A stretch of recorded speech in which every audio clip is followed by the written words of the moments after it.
નમસ્કાર દોસ્તો, વિડીયોમાં ફરી એક વખત તમારું સ્વાગત કરું છું. ભારતીય જનતા પાર્ટી એમના નેતાઓ કેટલી હદ સુધી જાય એ તો તમે ઘણી બધી વખત જોયું હશે.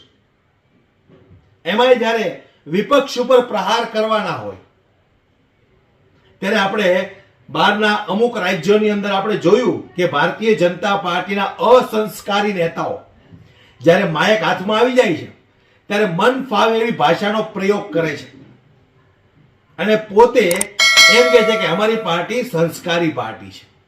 સમગ્ર દેશને ખબર છે કે કેટલી તમારી પાર્ટી સંસ્કારી પાર્ટી છે. ત્યારે આજે મારે વાત કરવી છે દોસ્તો, વિડીયો ધ્યાનથી સાંભળજો અને વધુમાં વધુ શેર પણ કરજો. કોંગ્રેસ પાર્ટીના સાંસદ ગેનીબેન ઠાકોર, જેમણે પહેલા એવા સાંસદ છે આજ સુધીમાં કે દિલ્હી વિધાનસભાની અંદર એક ચર્ચા કરી હતી, એક સવાલ કર્યો હતો, પોતાનો પ્રસ્તાવ રજૂ કર્યો હતો કે ગાય માતાને આપણે રાષ્ટ્રીય માતા બનાવવી જોઈએ. આજ સુધીમાં એક પણ ભારતીય જનતા પાર્ટીના નેતા આ પ્રસ્તાવ નથી મૂકી શક્યા અને જ્યારે જ્યારે ચૂંટણીઓ આવે ત્યારે ગાયના નામે વોટ લેવા માટે નીકળી જાય. નરેન્દ્રભાઈ મોદી ગાય હમારી માતા હૈ, ગાય હમારે लिए પૂજનીય હૈ. તો આટલા મોટા કતલખાનાઓ કોણ ચલાવે છે એ સમગ્ર લોકોને ખબર છે. એકાદું કતલખાનું તો બંધ કરાવો કે ખાલી વોટ જ લેવાના જ ગાયના નામે. ખેર, જે હોય તે, પણ મારે વાત કરવી છે દોસ્તો. ગેનીબેન ઠાકોર ભારતીય જનતા પાર્ટીને કદાચ ખૂંચી રહ્યા હોય એવું લાગે છે. એમની એક પોસ્ટ વાયરલ કરવામાં આવે છે ગેનીબેન ઠાકોરની કે ગેનીબેન ઠાકોર ગદ્દાર છે. કઈ રીતે ગદ્દાર છે? સારું કામ કરે છે એટલે ગદ્દાર છે. દેશના હાલાત આવા બદતરથી બદતર થઈ ગયા એની પાછળ જવાબદાર કોણ છે? નહેરુજી. આજ ભારતીય જનતા પાર્ટીનો કક્કો આપણે વર્ષોથી સાંભળતા આવીએ છીએ. ત્યારે જે રીતે એક સોશિયલ મીડિયાની અંદર પોસ્ટ વાયરલ થાય છે ગેનીબેન ઠાકોરની, ગેનીબેન ઠાકોરે આ પોસ્ટ મૂકનારાને શું જવાબ આપ્યો છે? સૌથી પહેલા દોસ્તો આપણે એક ગેનીબેન ઠાકોરનો આ રેકોર્ડિંગ સાંભળીએ. પણ જ્યારે વ્યક્તિગત રીતે એટેક કરવામાં આવતું હોય ત્યારે એમને જે કપડા વગરના ઉઘાડા થઈને ફરવા માંગતા હોય, દાદા થઈને ફરવા માંગતા હોય અને એમને કોઈને એમ લાગતું હોય કે અમે ગમે એના માટે પોસ્ટ બનાવીને આ રીતે એને બદનામ કરી કરે તો એની સામે જવાબ માગનારા વાળા પણ છે અને એની પાસે જવાબ પણ અમે માગીશું. જે માણસ ગમે એના માટે ગમે કક્ષાનું બોલતો હોય અને બીજે દિવસે ભારતીય જનતા પાર્ટીનો કેસ પહેરે એટલે ગંગા જલે નાયેલો માને છે. એમને એમના માટે સત્તા સિવાયની અને દેશને ખતમ કરવા માટેની કોઈ બીજી વિચારધારા કે એમનો કોઈ ક્રાઇટેરિયા જ નથી. કોઈ મતદારોને જેને મત આપ્યો હોય ને, જે પદ ઉપર બેહાડ્યા હોય અને પૈસા લઈને વેચાણા હોય એને ગદ્દાર કહેવાય. અને ગદ્દારી માટેનો શબ્દ એ કોના માટે લાગુ પડે એ પહેલા પોસ્ટ મૂકવા વાળાને વિચાર કરવો પડે.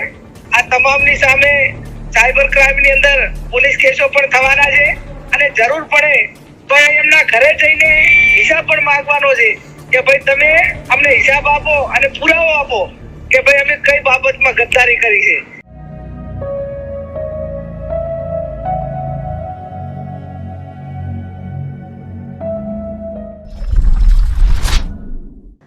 ગિરીબેન, એક પોસ્ટ ખૂબ વાયરલ થઈ રહી છે સોશિયલ મીડિયા પર જેમાં તમને ગદ્દાર કહેવામાં આવ્યા છે અને એનું કારણ એ છે કે વકફમાં તમે વિરોધમાં વોટ કર્યો છે એના માટે.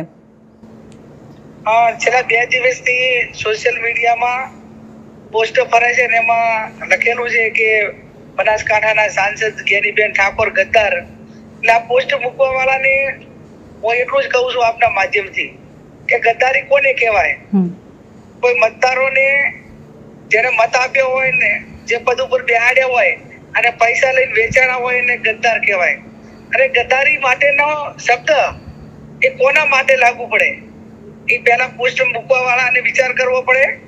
જ્યારે લોકસભાની અંદર હું ગૌ માતાને રાષ્ટ્રીય માતાનો દરજ્જો મળે એ માટે બોલતી હતી, એ ટાઈમે એને યાદ ના આવ્યું અને વર્તમાન જે વકફના બોર્ડ હોય કે જે રૂટિંગ સરકાર એ પોતાના નીચે મૂકતા હોય બિલ, અને એની અંદર વિરોધ પક્ષે કે તે ઇન્ડિયા ગઠબંધનને એને મદદ કરવી કે ના કરવી પાર્ટી પોલિસીની વાત છે, અને એને કોઈ પાર્ટીનો નિર્ણય એમને ના ગમ્યો હોય તો એ પાર્ટીને કહી શકે, કોઈ વ્યક્તિને ટાર્ગેટ શા માટે બનાવી શકે, અને વ્યક્તિને ટાર્ગેટ બનાવવા માટે કોઈ હકદાર પણ નથી.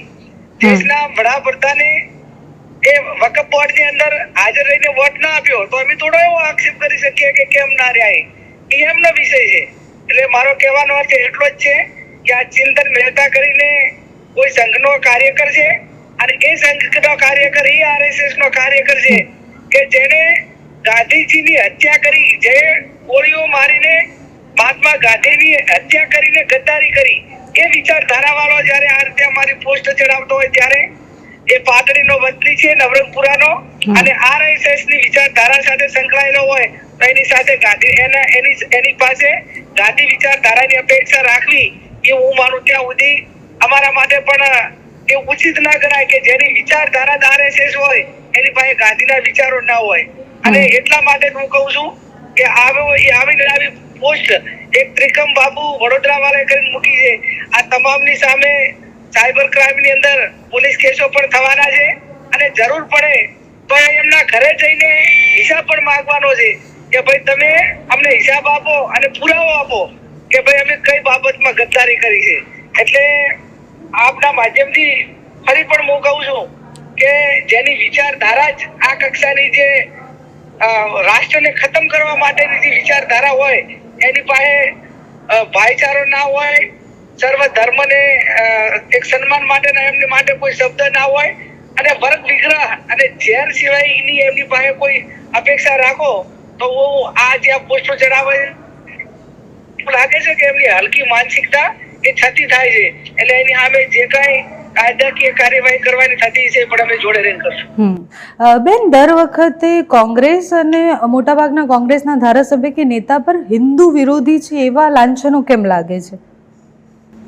આ તમામ કોંગ્રેસના નેતાઓ અહીંયા ભારતીય જનતા પાર્ટી લિસ્ટ આપે છે કે 75 જેટલા કોંગ્રેસના નેતાઓ એ ભારતીય જનતા પાર્ટીનો ખેસ પહેર્યો, અને એમાંથી 46 જેટલા ધારાસભ્યો નહીં હતા. તો એ ચૂંટણા એ ટાઈમે કોંગ્રેસના સિમ્બોલ ઉપર ચૂંટાણા હતા. તો જે અત્યારે વિરોધની વાતો કરે છે બધા કોંગ્રેસી હતા, એટલે એ રાતોરાત હિન્દુ કઈ રીતે થઈ ગયા, અને એમના માટે જે અપમાનિત શબ્દો જે વપરાતા હતા અને એમને ત્યાં આવ્યા એટલે હરિશ્ચંદ્ર થઈ ગયા. એટલે ભારતીય જનતા પાર્ટીને વિચારધારાને અને સૌમાનને કઈ લેવા દેવા નથી. જે માણસ ગમે એના માટે ગમે કક્ષાનું બોલતો હોય અને બીજે દિવસે ભારતીય જનતા પાર્ટીનો કેસ પહેરે એટલે ગંગા જલે નાયેલો માને છે. એમને એમના માટે સત્તા સિવાયની અને દેશને ખતમ કરવા માટેની કોઈ બીજી વિચારધારા કે એમનો કોઈ ક્રાઇટેરિયા જ નથી. એટલે ભારતીય જનતા પાર્ટીના જે કઈ વિચારો હોય એ એમને મુબારક.